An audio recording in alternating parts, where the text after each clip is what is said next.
Notre invité est M. Cellou Dalein Diallo, qui est le président de l'Union des forces démocratiques de la Guinée. Et si on invite M. Cellou Dalein Diallo, certainement vous devez deviner les raisons, la situation politique qui prévaut dans ce pays, la Guinée-Conakry. M. Cellou Dalein Diallo, merci d'avoir accepté notre invitation. C'est à moi de vous remercier.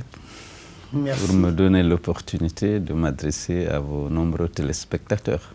Alors, vous êtes réélu vice-président exécutif de l'Internationale libérale. Est-ce qu'on peut savoir si l'Internationale libérale a une position très claire par rapport à la situation politique en Guinée? Oui, l'Internationale libérale défend un certain nombre de valeurs, des valeurs libérales, les droits humains, l'état de droit, la démocratie. Or, toutes ces valeurs sont actuellement violées en Guinée, donc l'Internationale libérale n'est pas à l'aise avec les politiques qui sont menées en Guinée dès lors qu'elles violent l'essentiel des valeurs libérales. Mais on a comme l'impression que par rapport à la situation, nous qui suivons de très près cette situation, qui dégénère quelque part, qu'il y a un mutisme total d'organismes, excepté peut-être Amnesty que j'ai entendu condamner ce qui s'est passé en Guinée. Quelles sont les raisons pour vous? Je n'en connais pas les raisons. Je note simplement qu'il y a un mutisme, un silence de la communauté internationale par rapport aux exactions qui sont actuellement commises en Guinée, par rapport aux assassinats ciblés dont M. Alpha Condé et ce régime se sont rendus coupables ces dernières années. Et je suis peiné de sentir que la Guinée est comme abandonnée par la communauté internationale face aux violations flagrantes des droits humains. Évidemment, on entend que Amnesty International, Human Rights Watch de temps en temps, mais pas les gouvernements, pas les organisations internationales. Est-ce que la Guinée fonctionne en vase clos, quelque part? On a l'impression effectivement que les gens ne s'intéressent pas à ce qui se passe en Guinée. Or, je pense que ça devrait intéresser la communauté internationale, les organisations sous-régionales comme la CEDEAO, l'Union africaine, les Nations unies, pour que quand même on puisse arrêter ce massacre. Aujourd'hui, nous sommes à plus de 103 Guinéens abattus à bout portant par les forces de défense et de sécurité, sans qu'aucune enquête ne soit diligentée, sans qu'aucune sanction, même administrative, ne soit prononcée contre les policiers et les gendarmes auteurs de ces crimes. Et tout le monde se lève là-dessus. Depuis les élections locales, on a enregistré 20 morts, 20 jeunes de l'opposition qui ont été abattus comme ça, sans qu'aucune commission d'enquête ne soit mise en place pour identifier les responsables de ces crimes. Alors, on a vu que pour avoir la tenue des élections législatives, la dernière fois, il a fallu l'intervention des Nations Unies pour essayer de faire discuter tout le monde autour de... Est-ce qu'il y a un suivi par rapport à ce qui a été programmé? Écoutez, depuis que M. Alpha Condé est là, on a organisé plus de 4 ou 5 dialogues politiques, mais qui n'ont jamais été suivis d'effet, sinon si bien que chaque année, on reprend. Alors, on a tendance à dire que l'opposition préfère les accords politiques à la loi, mais ce n'est pas vrai. C'est lorsque la loi est violée que les acteurs politiques se retrouvent pour savoir comment réparer les préjudices subis par les uns et les autres du fait de la violation de la loi. Et vous savez que l'organisation des élections ne doit pas dépendre de l'humeur du président, parce que c'est du domaine de la loi. La loi fixe les mandats et le gouvernement a l'obligation de respecter les échéances électorales. Mais M. Alpha Condé ne les respecte pas pour les élections législatives. Il a fallu que l'opposition marche pendant près de 3 ans pour exiger la tenue des élections. Et on a fait appel justement aux Nations Unies, dont le secrétaire général avait bien voulu désigner M. Saïd Djinnit pour venir essayer d'infléchir la position des autorités guinéennes pour les amener à organiser les élections législatives seulement en 2013. Et les élections locales, qui devaient aussi se tenir depuis 2011, n'ont été organisées qu'en 2018, le 4 février. Et depuis le 4 février jusqu'à présent, on n'a pas pu mettre en place la totalité des exécutifs. Et donc, le non-respect de la loi favorise l'organisation de dialogue Et malheureusement, les décisions de dialogue ne sont pas aussi respectées, hélas. Quelle est véritablement l'origine de cette crise politique permanente en Guinée? C'est le non-respect de la loi, la violation récurrente de la Constitution, comme je viens de le rappeler en ce qui concerne les élections. On avait 2 élections qui devaient être organisées en 2011. M. Alpha Condé a refusé systématiquement de le faire. L'opposition l'a exigé, a fait recours à la rue. Et il a fallu 2 ans et demi pour qu'il se décide, sous la pression de la communauté internationale, d'organiser les élections législatives. Et il a refusé jusqu'en avril 2018, jusqu'en février 2018, d'organiser les élections locales. Maintenant, elles ont été obtenues donc au forceps. Il y a eu beaucoup de fraudes massives qui ont été organisées, notamment au niveau des centralisations. Et en ce qui concerne l'UFDG, nous avons pu réunir les pièces à conviction mettant en évidence le changement des résultats issus des urnes au niveau des centralisations. Et nous avons exigé que les vrais résultats issus des urnes, dont on avait les pièces à conviction, que ces vrais résultats soient publiés.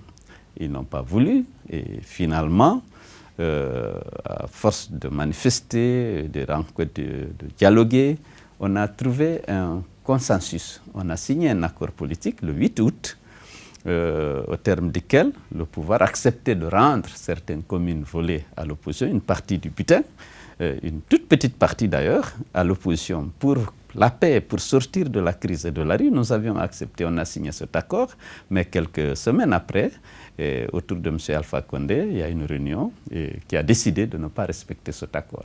Voilà où on en est aujourd'hui. Nous exigeons le respect de cet accord, qui était un minima pour l'opposition.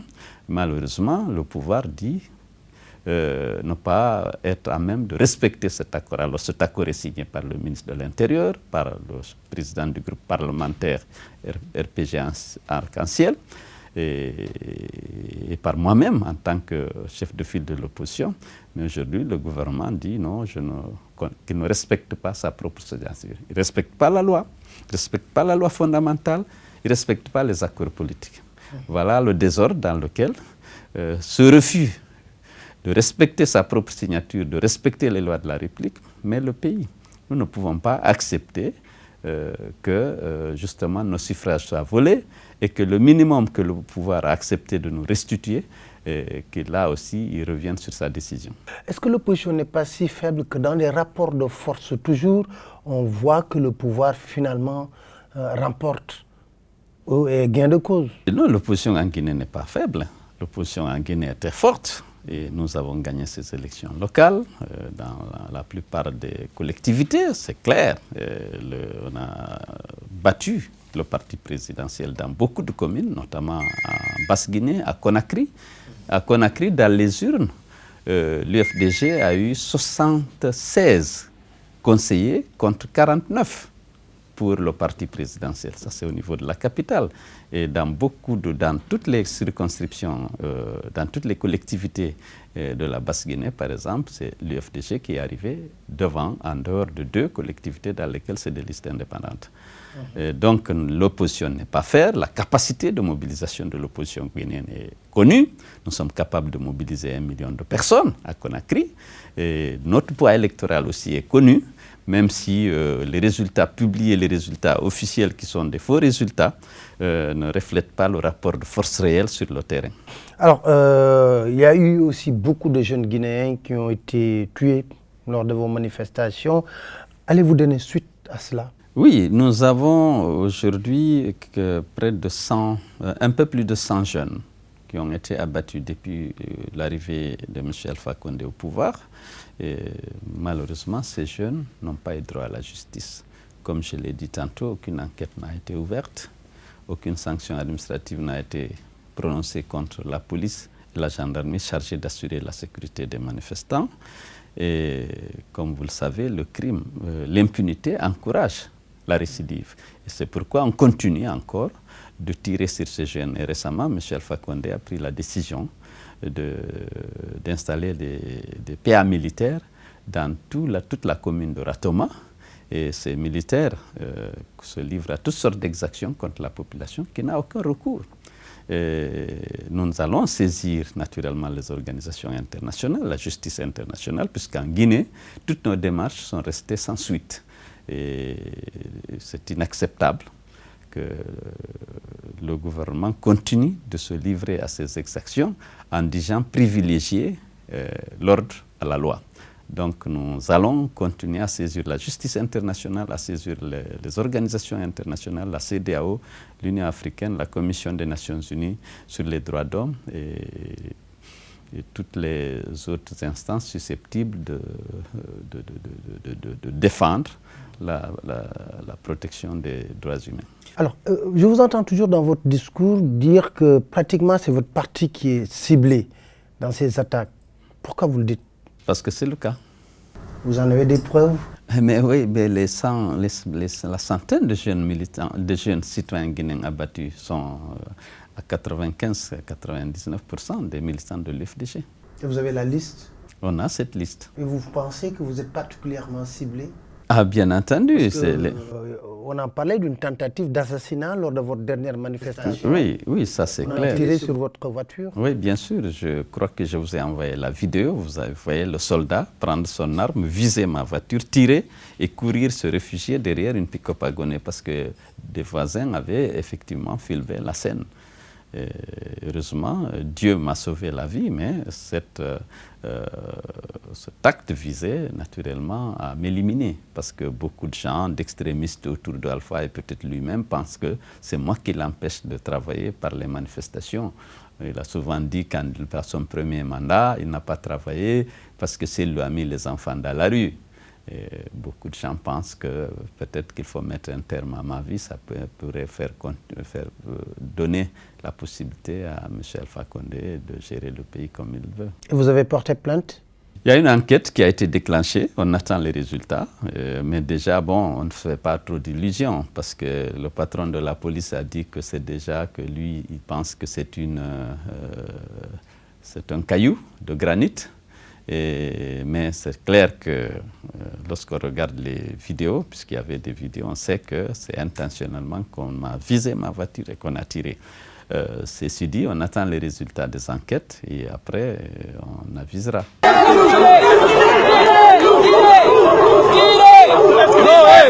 C'est pas vous, vous êtes nos frères, c'est Alpha qui vous donne des instructions illégales, irrégulières comme ça. Pour priver les citoyens de leurs droits. Soyez des républicains, vous êtes des citoyens. C'est Alpha Condé qui vous instruit de détruire nos vies, de brider nos libertés. C'est un dictateur, il faut le chasser d'ici. Parce que c'est inacceptable. 97 de vos compatriotes sont tombés sous les balles. Soyez républicains, arrêtez de nous massacrer, arrêtez de nous priver. Vous êtes nos frères, vous êtes nos frères. Nous sommes tous des Guinéens. Alors, aujourd'hui, comment comptez-vous faire face à cette situation qui dégénère? Mais écoutez, je vous ai dit déjà, nous allons saisir les organisations internationales, la justice internationale, et nous profitons aussi de toutes les rencontres que nous avons avec les responsables de la CEDEAO, des Nations Unies. Vous avez vu tout à l'heure ici M. Chambas, nous l'avons expliqué. Les chefs d'État, je rencontre dans certains d'entre eux, je leur explique ce qui prévaut. Mais ceci dit, la démarche sera faite vers la justice internationale et vers les organisations qui recevront des rapports détaillés sur ce qui est en train de se passer actuellement dans mon pays.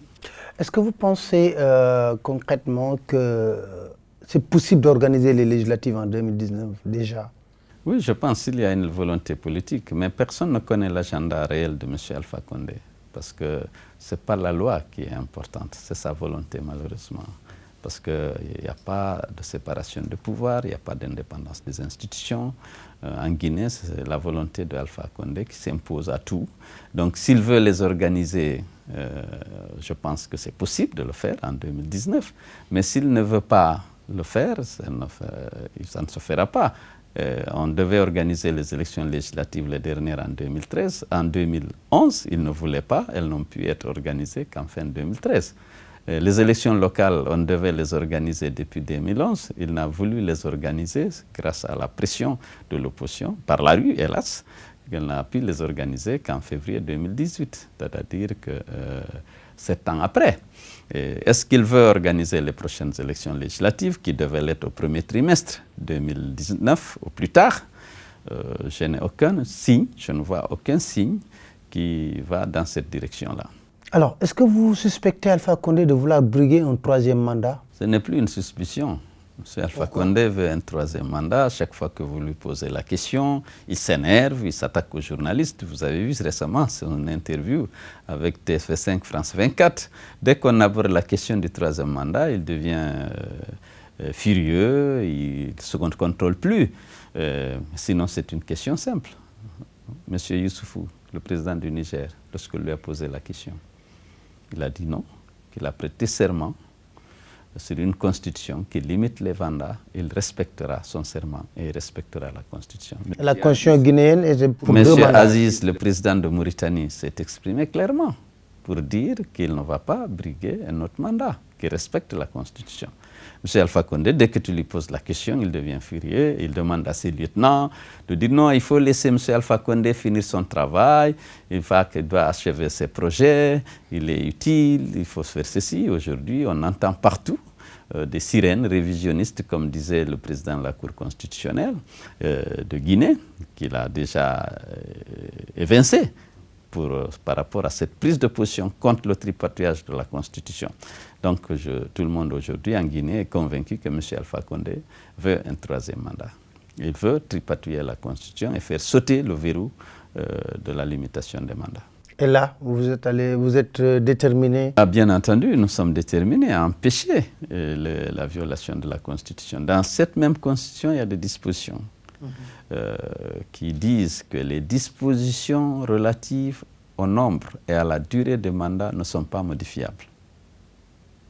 Alors, M. Alpha Condé, aujourd'hui, il est en train de sévir contre les manifestants, non pas seulement par rapport aux élections locales, mais pour tuer toute velléité de s'opposer à l'idée de la révision constitutionnelle qu'il a envie d'engager. Alors, à ce niveau, est-ce qu'aujourd'hui, un dialogue politique est toujours possible en Guinée?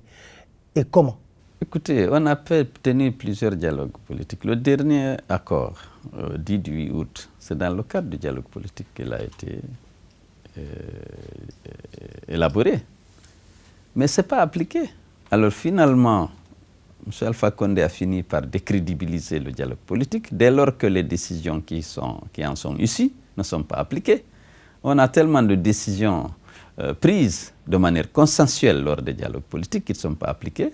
Est-ce qu'il faut aller à un dialogue politique? Vaut mieux d'abord qu'on fasse l'effort d'appliquer les décisions qui sont prises et après, on pourra encore se retrouver pour voir comment aplanir les divergences qui existent et comment se mettre d'accord sur un calendrier électoral, enfin sur un chronogramme d'organisation des élections. On a 2 échéances majeures. On a les élections législatives qui devraient avoir lieu en 2019. On a l'élection présidentielle en 2020. Mais quel est l'agenda de M. Alpha Condé en ce qui concerne le 3e mandat? Est-ce qu'il va saisir l'Assemblée? Est-ce qu'il va organiser un référendum? Quand et comment? On n'a aucune idée. Par contre, on sait que la Constitution qu'il souhaite soumettre a été rédigée et c'est dans ses mains. On attend de savoir est-ce que c'est l'Assemblée? Est-ce que c'est... Il a déjà rédigé une nouvelle constitution. Oui, ça c'est une rumeur persistante qui fait état de l'existence déjà d'un document qu'il a fait élaborer par ses amis qui pourrait être donc soumis à l'Assemblée ou à la population directement au suffrage universel. En termes de bilan, il dit qu'il a réalisé beaucoup de choses en Guinée, des choses exceptionnelles qu'aucun président guinéen n'a pu faire. Quelle est votre appréciation par rapport à son bilan? Bon, son bilan, ça dépend des domaines. D'abord, prenons sur le plan de la démocratie. Le président est engagé à instaurer une démocratie apaisée. À cet égard, c'est un échec total. Il n'y a pas de démocratie, il n'y a pas d'élection transparente, il n'y a pas de respect du calendrier électoral. En termes de droits humains, le recul est encore plus visible. Je vous ai dit tout à l'heure, par rapport aux manifestations, il n'y a pas que les meurtres commis au moment des manifestations, il y a d'autres. À Zogota, les forces de défense et de sécurité sont arrivées la nuit dans un petit district de Zérékoré, ils ont zigouillé tous les responsables du truc. Ils les ont égorgés, ils ont tués. Personne n'a entendu parler d'un procès. C'est l'impunité totale. Et lors des manifestations pacifiques aussi, je vous dis qu'on a plus de 100 morts. Aucune enquête, aucune justice, aucune compassion, aucune indemnisation, malgré tous les engagements pris à cet égard par le gouvernement lors des différents dialogues politiques. Donc en termes de droits humains, on dit dire que le pays a plutôt reculé. En termes d'état de droit, du respect de la loi par le président de la République, de la Constitution, c'est l'échec total. Enfin, n'a jamais eu à cœur d'appliquer et de respecter, de faire respecter la loi conformément au serment qu'il a prêté lors de son investiture. Un plan économique, la corruption qui gangrène le pays est bien connu et dénoncé partout. Les marchés de gré à gré octroyés à des amis du président au cercle, au clan présidentiel, comme on le dit, en légion. Et il n'y a jamais, la Banque mondiale d'ailleurs avait mené un audit qui a mis en évidence que 91% de la commande publique est passée par entente directe avec les entreprises sans appel d'offres. Donc vous voyez, voilà, en termes de gestion économique, même si on a fait des barrages, on a fait parfois au double du prix, parce qu'il n'y a pas eu d'appel d'offres, c'est des marchés de gré à gré. C'est vrai, les barrages comme Caleta a été construit, mais à quel prix? Alors, l'approvisionnement en électricité par le secteur privé, ça aussi, c'est lui qui désigne des amis. Il leur donne des marchés sans aucune consultation, sans aucun appel à la concurrence. Et tout ça, c'est de la mauvaise gestion. Nous avons besoin, en Afrique, d'instaurer l'état de droit, l'égalité des chances. L'égalité des chances dans le recrutement dans l'armée, dans le recrutement à la fonction publique, dans l'octroi des marchés publics. Il faut faire un appel à la concurrence pour choisir les meilleurs. Ça améliore la qualité de la dépense publique et ça maintient, justement, ça permet de renforcer ce principe d'égalité des chances des citoyens et des entreprises face à l'État.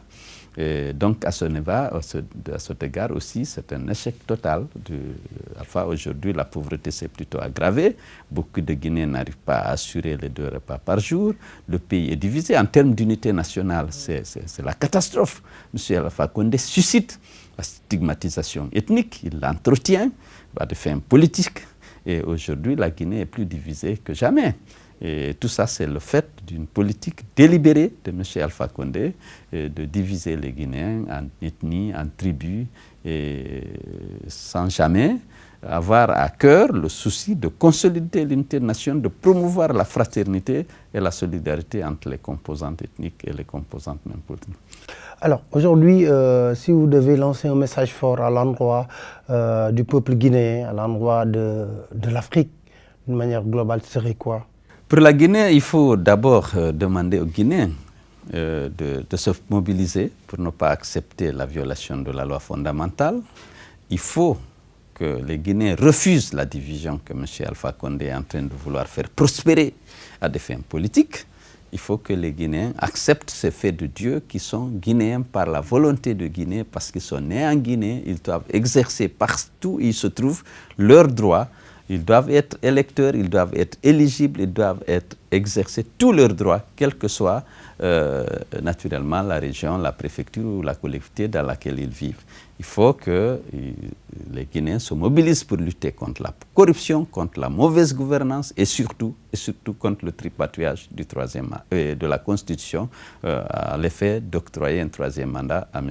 Alpha Condé. Aux Africains, aux organisations internationales, il faut qu'ils regardent ce qui se passe en Guinée. Il ne faut pas qu'ils abandonnent le peuple de Guinée. Il faut qu'ils voient si un certain nombre de normes et de valeurs, notamment au niveau de la CEDEAO, parce qu'il y a un protocole sur la bonne gouvernance et la démocratie, ce protocole est violé de manière récurrente en Guinée.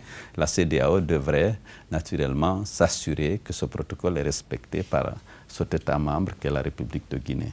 Même les pays voisins doivent aussi s'intéresser à la Guinée pour savoir quels sont les problèmes et quelles sont les solutions qui peuvent ramener la paix et la confiance dans ce pays. Parce que s'il y a des problèmes en Guinée, ça risque de rejaillir sur toute la région ouest-africaine et notamment dans les pays voisins. Monsieur Cellou Dalein Diallo, je vous remercie. Je rappelle que vous êtes le président de l'UFDG et que vous êtes un militant très engagé pour la démocratie et que vous vous battez présentement contre le régime du président Alpha Condé. Je vous remercie, chers téléspectateurs, en vous donnant rendez-vous pour un autre numéro de votre émission.